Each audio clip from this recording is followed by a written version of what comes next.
الحمد لله وكفى والصلاة والسلام على سید الرسل وخاتم الانبیاء اما بعد۔ چھٹے پارے کی اختتام پر اللہ رب العزت نے یہ بیان فرمایا کہ یہودی اور مشرک تمہارے بڑے دشمن ہیں اور عیسائی اس سے کم درجے کے دشمن ہیں۔ پھر اس کے بعد قرآن کریم میں ایک واقعے کی طرف اشارہ فرمایا۔ واقعہ یہ پیش آیا تھا کہ مسلمان مکہ مکرمہ میں قریش کے مظالم سے تنگ آ کر پریشان ہو رہے تھے۔ اللہ کے نبی علیہ الصلاۃ والسلام نے انہیں مکہ مکرمہ چھوڑ کر کہیں محفوظ مقام پر منتقل ہونے کی اجازت دے دی۔ چنانچہ کچھ مسلمان حبشہ منتقل ہو گئے۔ وہاں نجاشی کے نام سے بادشاہ تھا، شاہ حبشہ کہلاتا تھا۔ اس کے پاس بعض لوگوں نے شکایت کی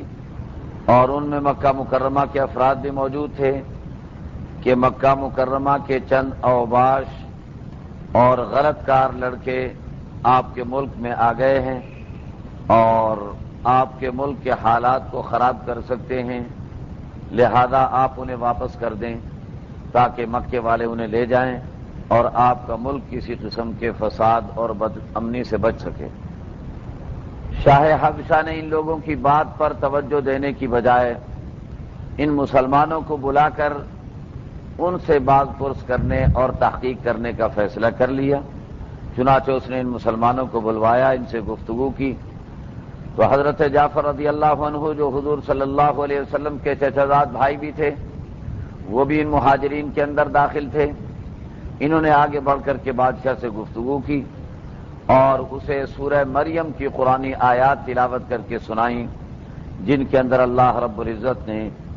حضرت عیسیٰ علیہ السلام کی ولادت کا تذکرہ کیا ہے۔ چنانچہ شاہ حبشہ جو کہ عیسائی مذہب سے تعلق رکھتا تھا وہ بھی اور اس کے دربار کے دوسرے افراد بھی قرآن کریم سن کر ان پر رقت طاری ہو گئی اور ان کی آنکھوں سے آنسو رواں ہو گئے اور وہ قرآن کریم سے بڑے متاثر ہوئے اور بادشاہ نے اعلان کر دیا کہ ان اللہ والوں کو میں سرکاری مہمان کے طور پر اپنے ملک میں رکھوں گا اور اس کے علاوہ بھی اگر کوئی مسلمان میرے ملک میں آنا چاہے تو بڑے امن اور سکون کے ساتھ اسے یہاں رہنے کا موقع فراہم کیا جائے گا اور ان کے معاملات میں کسی کو مداخلت کی اجازت نہیں دی جائے گی۔ اور پھر شاہ حبشہ خود بھی مسلمان ہو گئے اور ان کے بعض حاشیہ نشین یا ان کی کابینہ کے بعض افراد بھی مسلمان ہو گئے۔ اور بعد میں انہی کے بارے میں آتا ہے کہ حضور اکرم صلی اللہ علیہ وسلم نے ان کے انتقال کے بعد مدینہ منورہ میں ان کا غائبانہ جنازہ پڑھا تھا شاہ حبشہ کا۔ یہ ایک ہی واقعہ ملتا ہے تاریخ کے اندر۔ تو ان کے واقعے کو قرآن کریم نے بیان فرمایا ہے، وَإِذَا سَمِعُوا مَا أُنزِلَ إِلَى الرَّسُولِ تَرَىٰ أَعْيُنَهُمْ تفیض من الدمع مما عرفوا من الحق۔ یہ لوگ جب قرآن کو سنتے ہیں تو ان کی آنکھوں میں آنسو آ جاتے ہیں حق کو پہچاننے کی وجہ سے۔ یقولون ربنا آمنا فاکتبنا مع الشاہدین، کہتے ہیں کہ اللہ ہم ایمان لے آئے لہذا ہمیں گواہی دینے والوں میں شامل کر لیجئے۔ وما لنا لا نؤمن باللہ وما جاءنا من الحق ونطمع ان يدخلنا ربنا مع القوم الصالحین خالدین فیہا وذلک جزاء المحسنین۔ اللہ نے ان کے اس مقالے کے بدلے میں انہیں جنت عطا فرما دی جس کے نیچے نہریں جاری ہوں گی اور یہی محسنین کی جزا اور بدلہ۔ تو یہ وہ افراد تھے جن کی تعریف قرآن کریم نے کی ہے۔ اس سے معلوم ہوتا ہے کہ کسی دوسرے مذہب سے تعلق رکھنے والے بھی اگر عدل و انصاف کے پہلو کو نظر انداز کرنے والے نہ ہوں، اعتدال پسند ہوں، تو قرآن کریم ان کی حیثیت کو بھی تسلیم کرتا ہے، ان کی تعریف کرتا ہے، ان کی حوصلہ افزائی کرتا ہے۔ لیکن وہ بات باقی رہ جاتی ہے کہ عیسائیوں کو قرآن کریم نے مسلمانوں کے قریب کیوں قرار دیا ہے؟ تو اس کی یا تو یہ وجہ ہو سکتی ہے کہ اس دور کے شاہ حبشہ اور اس کے جو ساتھی جنہوں نے اسلام قبول کیا تھا، خاص طور پر قرآن کریم انہی کو مسلمانوں کے قریب قرار دے رہا ہو، اور یا یہ ہو سکتا ہے کہ عیسائی سارے کے سارے ہی مسلمانوں کے قریب ہوں لیکن جو عیسائی یہودیوں کے زیر اثر آ جائیں وہ مسلمانوں کے خلاف اقدامات کر سکتے ہوں، جیسے آج کے دور کی عیسائیت ہے کہ یہودیوں کا اثر ان پر غالب ہے، ان کی پوری معیشت یہودیوں کے ہاتھ میں ہے، لہذا عیسائی یہودیت کے خلاف کوئی قدم نہیں اٹھا سکتے، یہودیت کے تحفظ کے لیے آج سب کچھ کر رہے ہیں۔ تو اس بنا پر ہم کہہ سکتے ہیں کہ عیسائی اگر یہودیت کے زیر اثر ہو جائیں تو پھر یہودیوں والا انداز اور مسلمانوں کی دشمنی کا مظاہرہ کرتے ہیں، ورنہ اگر وہ یہودیت کے زیر اثر نہ ہوں، ان کے اثر سے نکل کر اپنے مذہب کی پابندی کرتے ہوئے عمل کریں تو ایسی صورت کے اندر قرآن کریم کے کہنے کے مطابق وہ مسلمانوں کے زیادہ قریب ہوں گے۔ اس کے بعد قرآن کریم نے یہ بتایا ہے کہ پاکیزہ چیزوں کو جنہیں اللہ نے حلال کر دیا تمہیں حرام کرنے کی اجازت نہیں ہے، اس لیے کہ حلال و حرام کے اختیار اللہ نے اپنے نبی کو بھی عطا نہیں فرمایا۔ یا ایھا النبی لم تحرم ما احل اللہ لک، میرے نبی آپ جن چیزوں کو اللہ نے حلال کر دیا آپ حرام کرنے والے کون ہوتے ہیں؟ آپ کیوں انہیں حرام قرار دیتے ہیں؟ معلوم ہوا کہ حلال و حرام کے اختیار صرف اللہ کے پاس ہے۔ میرے نبی نے فرمایا الحلال ما احلہ اللہ والحرام ما حرمہ اللہ، حلال وہ کہلائے گا جسے اللہ حلال کہہ دیں، حرام وہ کہلائے گا جسے اللہ حرام کہہ دیں۔ اس بنا پر اللہ فرماتے ہیں لا تحرموا طیبات ما احل اللہ لکم، جن پاکیزہ چیزوں کو اللہ نے حلال کر دیا تمہیں ان کو حرام قرار دینے کی قطعاً اجازت نہیں ہے۔ بعض لوگوں کی عادت ہوتی کہہ دیتے ہیں فلاں چیز میں نے اپنے اوپر حرام کر لی، فلاں چیز میں نے اپنے اوپر حرام کر لی۔ یاد رکھیے ہمارے کہنے سے یہ حرام قرار نہیں پائے گی، البتہ فقہاء کرام نے فرمایا ہے کہ اسے قسم کا حکم حاصل ہو جائے گا اور قسم کے احکام اس پر لگیں گے۔ اور قسم کے بارے میں قرآن کریم آگے بیان کر رہا ہے کہ قسم کی 3 قسمیں ہوا کرتی ہیں۔ ایک قسم تو قسم لغو کہلاتی ہے، جس کا مطلب یہ ہوتا ہے کہ بے سوچے سمجھے زبان پر قسم کے الفاظ جاری ہو گئے، آپ کا قسم کھانے کا کوئی ارادہ نہیں تھا، تو یہ قسم لغو ہے، اس پر کوئی احکام مرتب نہیں ہوتے اور کسی کی کوئی گرفت نہیں ہوتی۔ اور ایک یمین غموس کہلاتی ہے جسے جھوٹی قسم کہا جاتا ہے، آپ جانتے ہیں کہ یہ کام غلط ہے، اس پر آپ قسم کھا کر کے اس کے صحیح ہونے کا اعلان کر رہے ہیں، تو یہ جھوٹی قسم کہلاتی ہے، اس کا کوئی کفارہ نہیں، بہت بڑا جرم اور گناہ ہے۔ لہذا نبی کریم صلی اللہ علیہ وسلم نے اسے موبقات، ہلاک کر دینے والے گناہوں میں ایسی قسم کو شمار کیا ہے جو جھوٹی قسم کھائی جائے، خصوصاً تاجروں کے اندر اپنے مال کو بیچنے کے لیے جھوٹی قسمیں کھا لی جاتی ہیں۔ یہ قسمیں جو ہیں ان کا بہت بڑا جرم ہے اور سوائے توبہ تائب ہونے کے اور اللہ سے معافی مانگنے کے اس کا کوئی حل اور اس کے جرم کی معافی کی کوئی صورت نہیں ہے۔ تیسری قسم یمین منعقدہ کہلاتی ہے، ایسی قسم ہے جو عام طور پر کھائی جاتی ہے، اٹھائی جاتی ہے، اور اس میں ہوتا یہ ہے کہ آپ نے کسی کام کے کرنے یا نہ کرنے کی قسم کھا لی۔ تو اس سلسلے کے اندر شریعت کا ضابطہ یہ ہے کہ اگر تو وہ جائز کام ہے جس پر آپ نے اس کے کرنے کی قسم کھائی ہے تو آپ اس جائز کام کی پابندی کیجئے، قسم کو توڑنے کی بجائے اس کام کو پورا کیجئے اور قسم کو ٹوٹنے سے ہر طرح سے بچائیے کہ اچھے کام کی آپ نے قسم کھا لی ہے۔ اور اگر کسی غلط کام کی قسم کھا لی، ناجائز کام کی قسم کھا لی، تو ایسی صورت کے اندر شریعت کا حکم یہ ہے کہ اس قسم کو توڑ دینا چاہیے اور توڑنے کے بعد اس کا کفارہ ادا کر دینا چاہیے۔ اسی طریقے پر اگر صحیح قسم کھائی گئی تھی پورا کرنے کی کوشش کرنی چاہیے، لیکن اگر پورا نہ کر سکے تو اس میں بھی قسم ٹوٹ جائے گی اور اس کا بھی کفارہ ادا کرنا پڑے گا۔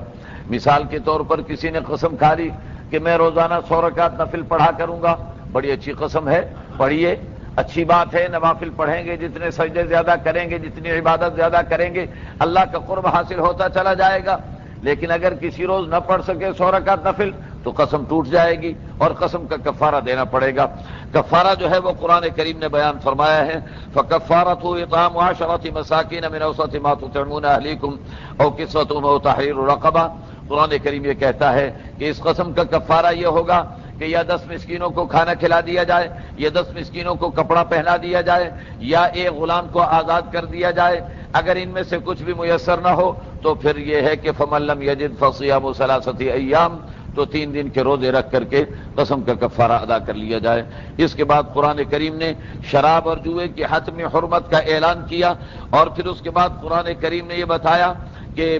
حالت احرام کے اندر شکار کرنے کی اجازت نہیں ہے، شکار کرنے پر حالت احرام میں پابندی ہے، اس زمانے کے اندر قافلے سفر کیا کرتے تھے تو جنگلات سے بھی گزر ہوتا تھا اور وہاں شکار ملا کرتا تھا، لیکن چونکہ احرام باندھا جاتا ہے اور اس کے اندر اللہ کے نام پر اپنے آپ کو پابند بنایا جاتا ہے کہ کسی کو ایذا رسانی نہیں کریں گے، کسی کو تکلیف نہیں پہنچائیں گے، اور شکار کے اندر بھی چونکہ ایذا رسانی کی صورت ہوتی ہے، اس بنا پر اس پر پابندی لگا دی گئی۔ لیکن احرام کھولنے کے بعد شکار کرنے کی اجازت ہے۔ ہاں البتہ سمندری سفر اگر ہو رہا ہو حاجیوں کا یا عمرہ کرنے والوں کا، تو سمندر کے اندر انسان کو بعض اوقات ایسی ضرورت پیش آ سکتی ہے کہ شکار کرنا پڑ جائے، کیونکہ سمندر کے اندر جب انسان ہوگا تو وہاں کوئی دوسرا انتظام کرنے کی کوئی صورت نہیں ہوگی، لہذا ایسی صورت کے اندر قرآن کریم نے کہا ہے کہ احل لکم صید البحر وطعامہ متاعا لکم وللسیارہ، سمندر کا شکار یہ حاجیوں کے لیے احرام کی حالت کے اندر بھی جائز قرار دیا گیا ہے۔ اس کے بعد قرآن کریم نے بتایا جعل اللہ الکعبۃ البیت الحرام قیاما للناس، خانہ کعبہ کو اللہ رب العزت نے انسانی بقا کا سبب اور ذریعہ قرار دیا ہوا ہے، اور پھر اللہ رب العزت نے اس کے بعد فرمایا قل لا يستوی الخبیث والطیب ولو اعجبک کثرۃ الخبیث، یاد رکھو بھلے اور برے، خبیث اور طیب، شریر اور نیک کبھی آپس میں برابر نہیں ہو سکتے، اللہ کی نگاہ میں انہیں برابر نہیں رکھا جاتا، اس لیے کہ اللہ کی نگاہ میں تعداد کو نہیں دیکھا جاتا، اللہ کی نگاہ میں تو کیفیت کو دیکھا جاتا ہے۔ اگر اچھی کیفیت کے افراد ہیں تو تھوڑے افراد بھی زیادہ پر بھاری قرار پائیں گے اللہ کی نگاہ کے اندر۔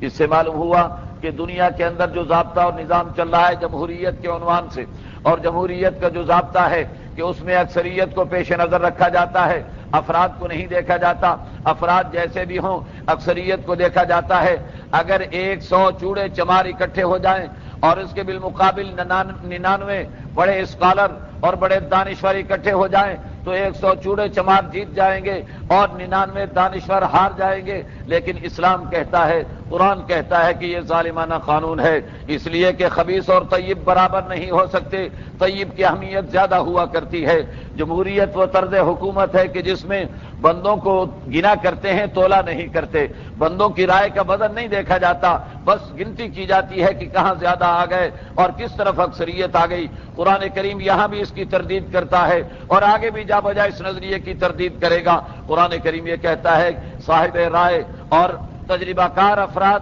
ان کی رائے کا اعتبار ہونا چاہیے اور ان کی رائے کے مطابق فیصلہ ہونا چاہیے۔ قل لا يستوی الخبیث والطیب ولو اعجبک کثرۃ الخبیث، اگر تمہیں خبیث کی کثرت زیادہ اچھی لگتی ہو لیکن اللہ کی نگاہ میں برابر نہیں ہو سکتے، فاتقوا اللہ یا اولی الالباب لعلکم تفلحون۔ اس کے بعد قرآن کریم نے کہا کہ بے جا سوالات نہیں کرنے چاہیے، بے مقصد باتیں نہیں پوچھنی چاہیے۔ ایک موقع پر اللہ کے نبی علیہ الصلوۃ والسلام نے ارشاد فرمایا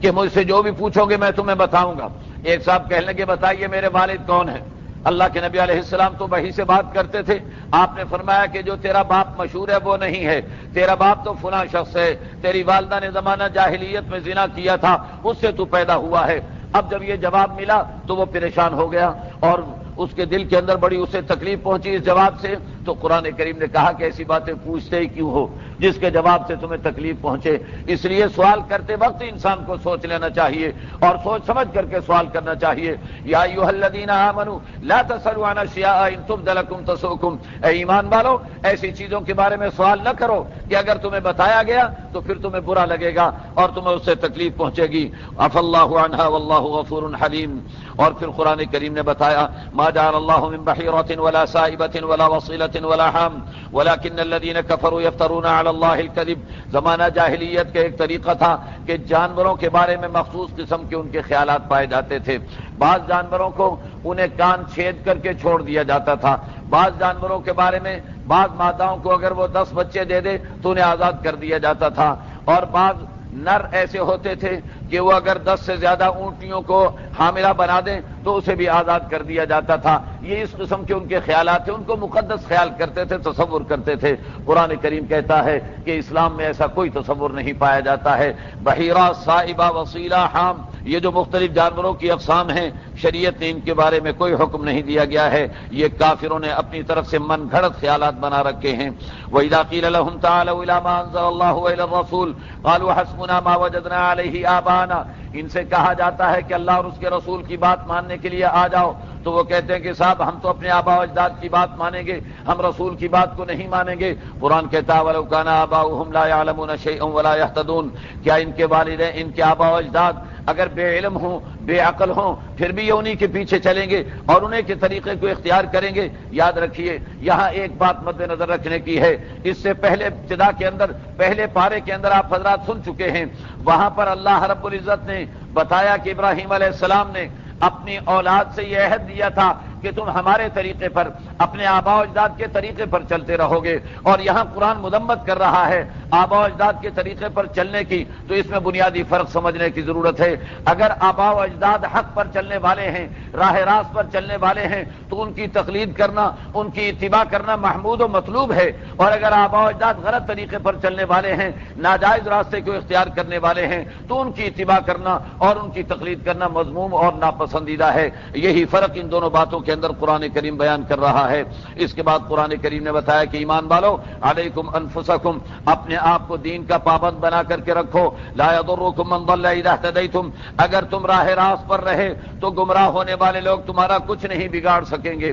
اس آیت سے بھی بعض لوگ غلط مطلب نکالنے کی کوشش کرتے ہیں کہ صاحب اپنے آپ کو ٹھیک رکھو، باقی لوگ جو چاہے کرتے رہیں۔ ایک موقع پر حضرت ابوبکر صدیق کے سامنے کسی نے کہہ دیا تو حضرت ابوبکر رضی اللہ عنہ منبر پر کھڑے ہو گئے، لوگوں کو جمع کر لیا، فرمانے لگے لوگوں، بعض لوگ اس آیت کا غلط مطلب بیان کرتے ہیں کہ خود نیک عمل کرتے رہو اور دوسرے اگر غلط کر رہے ہیں تو تمہارا کوئی فرق نہیں پڑے گا۔ فرمانے لگے کہ ایسا نہیں، اذا اهتدیتم کے معنی یہ نہیں کہ جب تک تم راہ راست پر رہو گے، بلکہ اذا اهتدیتم کے معنی یہ ہے اذا امرتم بالمعروف ونهیتم عن المنکر، جب تم امر بالمعروف کرتے رہو گے جب تک، اور نہی عن المنکر کرتے رہو گے، تب تک کوئی دوسرا غلط کار تمہارے اوپر اثر انداز نہیں ہو سکے گا، اور غلط ماحول اور فضا تم پر اثر انداز نہیں ہو سکے گی۔ بہر صورت یہ لازمی ہے کہ خود بھی نیک عمل کیا جائے اور دوسروں کو بھی نیک عمل کی طرف متوجہ کیا جائے۔ پھر قرآن کریم نے وصیت کے احکام بیان کیے اور بتایا کہ وصیت کے اندر خیانت نہیں کرنی چاہیے۔ جب وصیت کی جائے تو گواہ بھی اس پر مقرر کر لینے چاہیے تاکہ ان گواہوں کے تقرر کے نتیجے کے اندر وصیت میں کسی قسم کا رد و بدل کرنے کا کسی کو موقع نہ مل سکے۔ اس کے بعد قرآن کریم نے یہ بتایا ہے یوم یجمع اللہ الرسل فیقول ماذا اجبتم، قرآن کریم یہ بتا رہا ہے کہ قیامت کا دن ہوگا، اللہ سارے رسولوں کو جمع کریں گے اور ان رسولوں کا محاسبہ کیا جائے گا، احتساب کیا جائے گا۔ قرآن یہ بتانا چاہتا ہے کہ جب انبیاء اور رسول اتنی بڑی اہمیت کے حامل افراد بھی قیامت کے دن احتساب سے نہیں بچ سکیں گے، ان کا بھی محاسبہ ہو کر کے رہے گا، تو میرا اور آپ کا وہاں پر کیا بنے گا؟ ہم اور آپ کس باغ کے بتوے اور کس کھیت کی مولی ہیں کہ وہاں قیامت کے دن بچ سکیں؟ لہذا یاد رکھیے کہ جس جگہ کھڑے ہونے سے انبیاء بھی ڈرتے ہوں اور گھبراتے ہوں، وہاں کے لیے ہمیں خود تیاری کر لینی چاہیے۔ حضرت عیسیٰ علیہ السلام کی باقاعدہ مثال دی قرآن کریم نے کہ اتنے بڑے نبی تھے، اللہ نے انہیں اتنی بڑی عظمت عطا فرمائی تھی، اتنے معجزات عطا فرمائے تھے، مردوں کو زندہ کر لیتے تھے، مٹی کے پرندے بنا کر کے اڑا دیا کرتے تھے، اور اندھوں کو بینا کر دیا کرتے تھے، کوڑیوں کو چنگا کر دیا کرتے تھے۔ اتنے بڑے نبی ہونے کے باوجود بھی اللہ انہیں قیامت کے دن کھڑا کر لیں گے اور ان سے کہیں گے کہ یا عیسیٰ انت قلت للناس اتخذونی وامی الہین من دون اللہ، اے عیسیٰ کیا تم نے لوگوں کو کہا تھا کہ تمہیں خدا بنا لیا جائے، تمہاری ماں کو خدا بنا لیا جائے؟ عیسیٰ علیہ السلام عرض کریں گے کہ مولا کریم ما یکون لی ان اقول ما لیس لی بحق، میں تو کبھی ایسی بات نہیں کہہ سکتا تھا، یہ تو لوگوں نے میرے جانے کے بعد حرکتیں کی ہیں اور مجھے اور میری ماں کو معبود بنایا ہے، میرا اس میں کوئی قصور نہیں ہے۔ ان تعذبهم فانهم عبادک وان تغفر لهم فانک انت العزیز الحکیم، تو اگر ان کو عذاب دینا چاہے تو تیرے بندے ہیں، میں تجھے کچھ نہیں کہہ سکتا، اور اگر تو معاف کر دے تو بڑا زبردست اور بڑی حکمت والا ہے۔ حضور اکرم صلی اللہ علیہ وسلم نے ایک موقع پر اس آیت کی تلاوت کی اور فرمانے لگے کہ عیسیٰ علیہ السلام نے تو یہ کہا کہ مولا اگر تو عذاب دینا چاہے تو ان بندوں کو عذاب دے دے، لیکن میں کہتا ہوں کہ مولا تو اگرچہ قدرت رکھتا ہے عذاب دینے پر، لیکن پھر بھی میں کہتا ہوں کہ میری امت کو میرے مولا عذاب نہ دینا۔ اور پھر اللہ رب العزت نے فرمایا ھذا یوم ینفع الصادقین صدقہم، آج کا دن سچائی اور حق کے علمبرداروں کو نفع دینے والا دن ہے، لہذا صداقت کو لے کر کے جو آج کے دن آئے گا وہ کامیاب و کامران ہوگا، اسے جنتیں ملیں گی اور اللہ کی رضامندی ملے گی، کیونکہ اللہ ہر چیز پر قدرت رکھنے والا ہے۔ آسمان و زمین کی ساری حکمرانی ایک اللہ ہی کے لیے ہے۔ اس سے پہلے درمیان میں ایک واقعہ تھا، مضمون کے تسلسل کے لیے میں نے یہ آخر تک مکمل کر دی سورت۔ درمیان میں واقعہ وہ مائدہ والا جو میں نے ابتدا کے اندر آپ کو بتایا تھا کہ مائدہ دسترخوان آسمان سے اترا تھا۔ حضرت عیسیٰ علیہ السلام کے ماننے والوں نے کہا کہ اللہ تعالیٰ سے دعا کیجئے کہ اللہ آسمان سے دسترخوان اتارے، اس کے اندر جنت کے کھانے ہوں، ہم کھائیں گے اور پھر آپ کی تصدیق بھی کریں گے۔ تو حضرت عیسیٰ علیہ السلام نے کہا کہ دیکھو، اللہ سے اس قسم کی چیزیں نہیں مانگنی چاہیے کہ ہم اللہ سے کھانا مانگے، پانی، اللہ سے اپنی ہدایت مانگو، آخرت مانگو، یہ مانگنے کی چیزیں ہیں، یہ کو مانگنے کی چیز ہے جو تم مانگ رہے ہو۔ کہنے لگے جی اصل میں ہم یہ چاہتے ہیں کہ ہمارے دل مطمئن ہو جائیں اور آپ کی نبوت اور رسالت پر ہمیں یقین کامل ہو جائے۔ حضرت عیسیٰ نے دعا کر دی، دعا کرنے کے بعد آسمان سے دسترخوان اتر آیا، لیکن پابندی لگ گئی کہ اس دسترخوان میں سے بچا کر کے نہیں رکھنا، جو کھا سکتے ہو کھا لو، باقی ویسے ہی پھر آسمان کی طرف اٹھا لیا جائے گا۔ بعض لوگوں نے اس میں سے بچا کر کے رکھ لیا، جس پر انہیں سزا دی گئی، اور فمسخوا قردۃ وخنازیر، حدیث شریف کے اندر آتا ہے کہ انہیں خنزیروں اور بندروں کی شکل کے اندر تبدیل کر دیا گیا۔ یہ واقعہ بھی یہاں پر بتایا گیا ہے۔ اس کے بعد سورۃ الانعام شروع ہو رہی ہے۔ انعام چوپائے جانوروں کو کہا جاتا ہے، اور اس سورت کے اندر چوپائے جانوروں کے بارے میں انسانی جو منافع ہیں وہ بھی ذکر کیے گئے ہیں، اور زمانہ جاہلیت کے اندر جانوروں کے بارے میں جو غلط عقائد اور بدعتیں رائج تھیں ان کا بھی تذکرہ کیا گیا ہے۔ اس بنا پر پوری سورت کو الانعام کہہ دیا گیا ہے، اور یہ سورت مکی سورت ہے۔ ایک لمبی مدنی سورتوں کے تذکرے کے بعد مکی سورت شروع ہو رہی ہے۔ مکی سورتوں کے اندر قانون سازی نہیں ہوتی، مکی سورتوں کے اندر عقیدے کو بیان کیا جاتا ہے، توحید و رسالت کو بیان کیا جاتا ہے، مرنے کے بعد زندہ ہونے کے مسائل کو بیان کیا جاتا ہے۔ چنانچہ یہ پوری سورت آپ دیکھیں گے کہ پوری سورت کے اندر عقیدے کے موضوع پر گفتگو کی جائے گی، اور سورۃ الانعام کے اندر مرکزی مضمون اگر قرار دیا جائے تو توحید کا مضمون اس کا مرکزی مضمون ہے جسے اس سورت کے اندر بیان کیا گیا ہے۔ باقی ضمنی طور پر باقی مضامین کو بیان کیا گیا ہے۔ اللہ فرماتے ہیں الحمدللہ الذی خلق السماوات والارض وجعل الظلمات والنور، تمام تعریفیں اس اللہ کے لیے جس نے آسمان و زمین کو بنایا اور جس نے ظلمت اور اندھیرے کو بنایا۔ دنیا کے اندر ایک عقیدہ چلا آ رہا تھا، اور وہ عقیدہ یہ تھا کہ ایک یزدان ہے، ایک اہرمن ہے۔ یزدان نیکی کا خدا کہلاتا تھا اور اہرمن برائی کا خدا کہلاتا تھا۔ یزدان خیر کا خدا سمجھا جاتا تھا اور اہرمن شر کا خدا سمجھا جاتا تھا۔ اللہ نے اس نظریے کی تردید فرما دی۔ اللہ نے فرمایا کہ نیکی بدی سب کچھ ایک اللہ کے دائرہ اختیار کے اندر ہے، دنیا کے اندر کوئی دوسری اللہ کے علاوہ طاقت نہیں ہے۔ اندھیروں کو بھی اسی نے پیدا کیا اور نور کو بھی اسی نے پیدا کیا ہے۔ اس بنا پر ظلمتیں اور نور سب اللہ کی پیدا کردہ ہیں، لیکن کافر بے ایمان اللہ پر ایمان نہیں لاتے۔ هو الذی خلقکم من طین ثم قضى اجلا، وہی اللہ ہے جس نے تمہیں مٹی سے پیدا کیا پھر تمہاری موت کا وقت مقرر کیا۔ واجل مسمى عنده ثم انتم تمترون وهو الله في السماوات وفي الارض، وہی اللہ آسمانوں میں، وہی اللہ زمینوں میں۔ بعض لوگ یہ کہتے ہیں کہ آسمان میں احد ہے اور زمین میں میم کے پردے کے اندر احمد ہے۔ وہ کہتے ہیں کہ آسمان پر احد کی حکمرانی، زمین پر احمد کی حکمرانی۔ رب کیا کہتے ہیں؟ وَهُوَ اللَّهُ فِي السَّمَاوَاتِ وَفِي الْأَرْضِ، آسمانوں میں بھی وہ اللہ، زمین میں بھی وہ اللہ، اس اللہ ہی کی حکمرانی ہر جگہ پر چلے گی۔ وَمَا تَأْتِيهِم مِّنْ آيَةٍ مِّنْ آيَاتِ رَبِّهِمْ إِلَّا كَانُوا عَنْهَا مُعْرِضِينَ۔ پھر اللہ کے نبی کی تسلی کے لیے فَقَدْ كَذَّبُوا بِالْحَقِّ لَمَّا جَاءَهُمْ فَسَوْفَ يَأْتِيهِمْ أَنبَاءُ مَا كَانُوا بِهِ يَسْتَهْزِئُونَ۔ میرے نبی، آپ کو اگر یہ لوگ جھٹلاتے ہیں تو یہ کوئی نئی بات نہیں، پہلے انبیاء کو بھی جھٹلایا گیا۔ آپ نے جو راستہ اختیار کیا ہے یہ نبوت والا راستہ ہے، یہ خاردار راستہ ہے، اس راستے میں قربانیاں دینی پڑتی ہیں، تکلیفیں اٹھانی پڑتی ہیں۔ آپ پر تکلیفوں قربانیوں کا آنا یہ اس بات کی علامت ہے کہ آپ پر حق اور سچے ہیں، اسی لیے تو آپ پر یہ حالات آ رہے ہیں۔ تو دونوں اعتبار سے حضور کی نبوت کی تصدیق کی جا رہی ہے۔ اللہ نے فرمایا کہ میں بڑا طاقت رکھنے والا ہوں۔ الم یروا کم اہلکنا من قبلہم من قرن مکناہم فی الارض ما لم نمکن لکم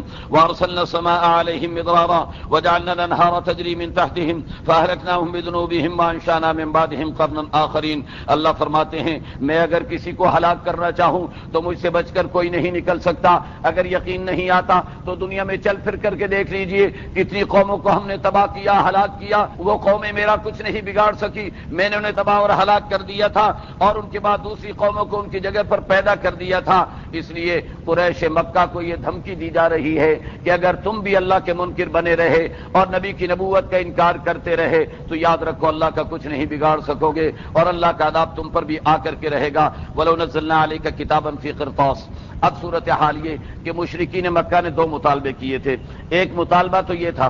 کہ نبی انسان نہیں ہونا چاہیے، کوئی فرشتہ ہونا چاہیے، لہذا یہ انسان ہیں، ہم ان کو نبی نہیں مانتے۔ جیسے بعض لوگ کہتے ہیں نبی کو ہم انسان نہیں مانتے، وہ کہتے تھے کہ انسان کو ہم نبی نہیں مانتے۔ بہر صورت ادھر سے پکڑ لیجئے یا ادھر سے پکڑ لیجئے، بات ان کی یہ تھی کہ نبی اور انسان میں تفاوت پایا جاتا ہے، نبی فرشتہ ہونا چاہیے۔ دوسرا ان کا کہنا یہ تھا کہ اگر آپ باقی نبی ہیں تو آسمان سے ہمارے نام پر لیٹر لے کر کے آئیے، جس طرح یہودیوں نے مطالبہ کیا تھا۔ مشرکین مکہ بھی چونکہ یہودیوں سے پوچھ کر سوالات کرتے تھے تو انہوں نے بھی وہی مطالبہ کیا۔ تو اللہ فرماتے ہیں اگر ہم آسمان سے خط اتار دیں، یہ اس کو ہاتھ لگا کر کے دیکھ لیں، فَلَمَسُوهُ بِأَيْدِيهِمْ، ہاتھ لگا کے ٹچ کر لیں، مس کر لیں اور دیکھ لیں کہ کاغذ میں لکھا ہوا موجود ہے، اس کے باوجود لَقَالَ الَّذِينَ كَفَرُوا إِنْ هَذَا إِلَّا سِحْرٌ مُبِينٌ، یہ کافر بے ایمان پھر بھی نہیں مانیں گے اور کہیں گے کہ نبی نے جادو کر کے ہمیں یہ پرچہ دکھا دیا ہے، پھر بھی یہ محض ڈر ہمیں ماننے کے لیے تیار نہیں ہوں گے۔ اور دوسرا جو ان کا سوال تھا کہ نبی انسان نہیں فرشتہ ہونا چاہیے، اللہ فرماتے اگر فرشتے کو بھی ہم بھیجیں گے تو فرشتہ ایسے تو آ نہیں سکتا، تم اسے دیکھ نہیں سکو گے، فرشتے کو بھیجیں گے تو اسے بھی تو انسان بنانا پڑے گا، انسانوں کی شکل میں آئے گا، پھر تم وہی اعتراض کرو گے کہ یہ انسان آ گیا فرشتہ نہیں آیا۔ اللہ فرماتے وقالوا لولا انزل علیہ ملک، یہ کہتے ہیں کہ فرشتہ کیوں نہیں نازل کیا جاتا، ولو انزلنا ملکا لقضی الامر ثم لا ينظرون ولو جعلناه ملکا لجعلناه رجلا وللبسنا علیہم ما یلبسون، اگر فرشتوں کو نبی بنا کر کے بھیجتے تو اسے بھی انسان بنا کر کے بھیجتے اور پھر ان کے وہی اشکالات ہوتے جو اب اس وقت ان کے موجود ہیں۔ بہر صورت یہ انداز قرآن اختیار کرتے ہوئے توحید کو بھی بیان کر رہا ہے، رسالت کو بھی بیان کر رہا ہے، اور پھر اس کے بعد قرآن کریم نے بیان کیا وَيَمْسَسْكَ اللَّهُ بِضُرٍّ فَلَا كَاشِفَ لَهُ إِلَّا هُوَ، اگر اللہ تمہیں کوئی نقصان پہنچانا چاہیں تو یاد رکھو اس سے تمہیں کوئی بچانے والا نہیں، وَيَمْسَسْكَ بِخَيْرٍ فَهُوَ عَلَى كُلِّ شَيْءٍ قَدِيرٌ، اور اگر اللہ تمہیں فائدہ دینا چاہیں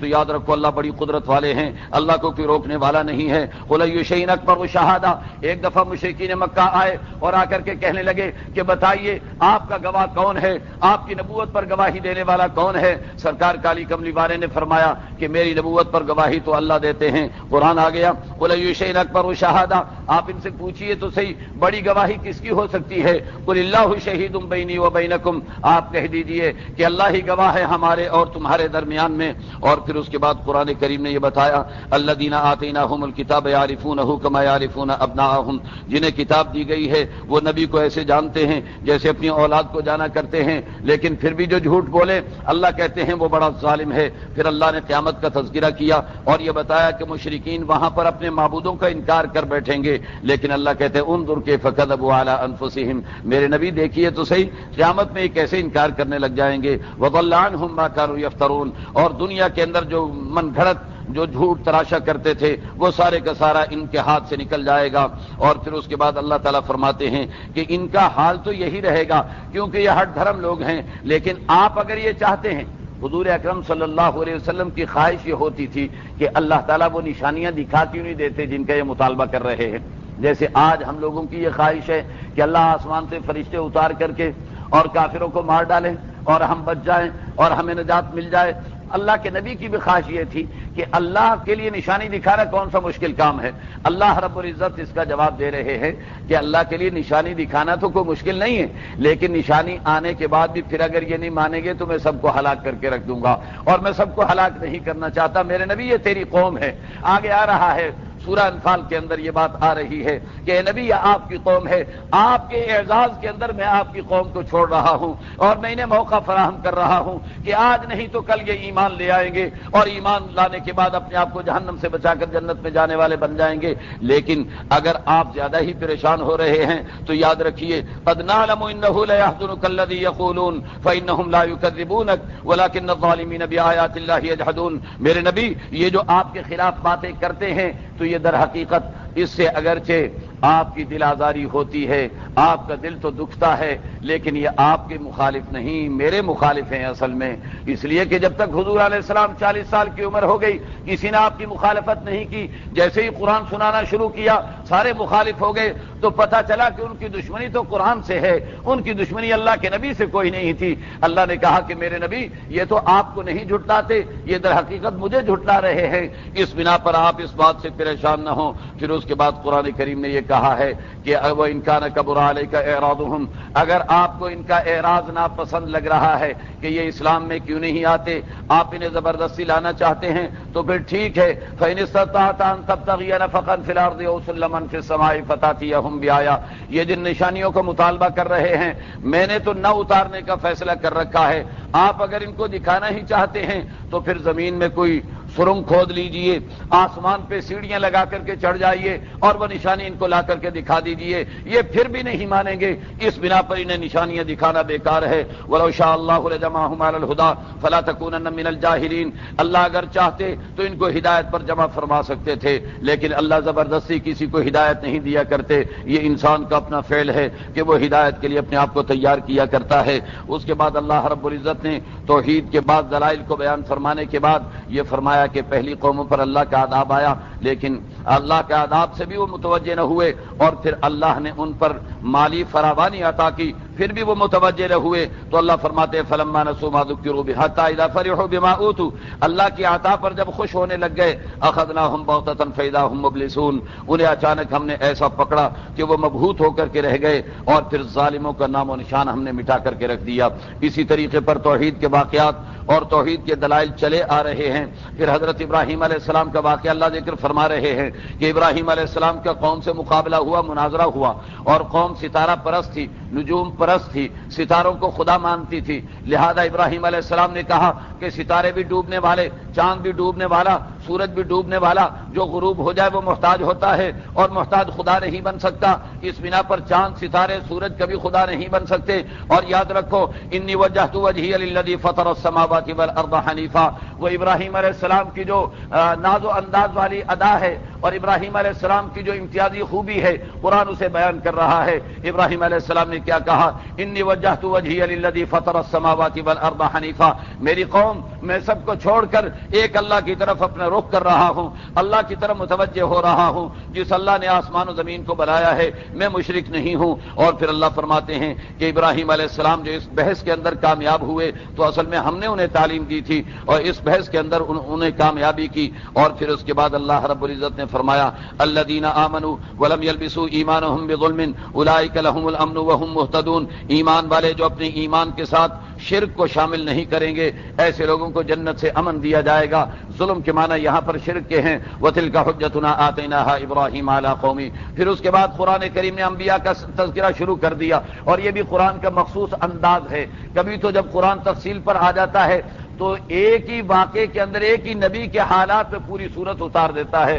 سورہ طٰہٰ میں اکیلے موسیٰ علیہ السلام کا واقعہ بیان کر دیا، آخر میں تھوڑا سا آدم علیہ السلام کا واقعہ بیان کیا، اور پھر سورہ قصص کے اندر پورا حضرت موسیٰ علیہ السلام کا واقعہ نقل فرما دیا، سورہ یوسف کے اندر پورا یوسف علیہ السلام کا واقعہ نقل کر دیا۔ تو قرآن جب تفصیل پہ آتا ہے تو ایسی تفصیل کرتا ہے کہ انسان واہ واہ کر اٹھتا ہے، اور پھر قرآن جب اختصار پر آتا ہے تو 3 لائنوں کے اندر، 3 سطروں کے اندر 18 انبیاء علیہ السلام کا تذکرہ قرآن نے کیا ہے۔ قرآن کہتا ہے وَوَهَبْنَا لَهُ إِسْحَاقَ وَيَعْقُوبَ كُلًّا هَدَيْنَا وَنُوحًا هَدَيْنَا مِن قَبْلُ، قرآن کہتا ہے کہ ابراہیم، اسحاق، یعقوب، نوح، سلیمان، داؤد، ایوب، یوسف، موسیٰ، ہارون، زکریا، یحییٰ، عیسیٰ، الیاس، یہ سارے اللہ کے پاک باز بندے تھے۔ اسماعیل اور الیسع، یونس، لوط علیہم الصلوات و تسلیمات، یہ سارے اللہ کے برگزیدہ بندے اور اللہ کے نبی تھے۔ وَكُلًّا فَضَّلْنَا عَلَى الْعَالَمِينَ، اور انہیں دنیا جہان پر فضیلت عطا فرما رکھی تھی، لہذا حضور علیہ الصلوۃ والسلام کو خطاب کر کے قرآن کہہ رہا ہے أُولَٰئِكَ الَّذِينَ هَدَاهُمُ اللَّهُ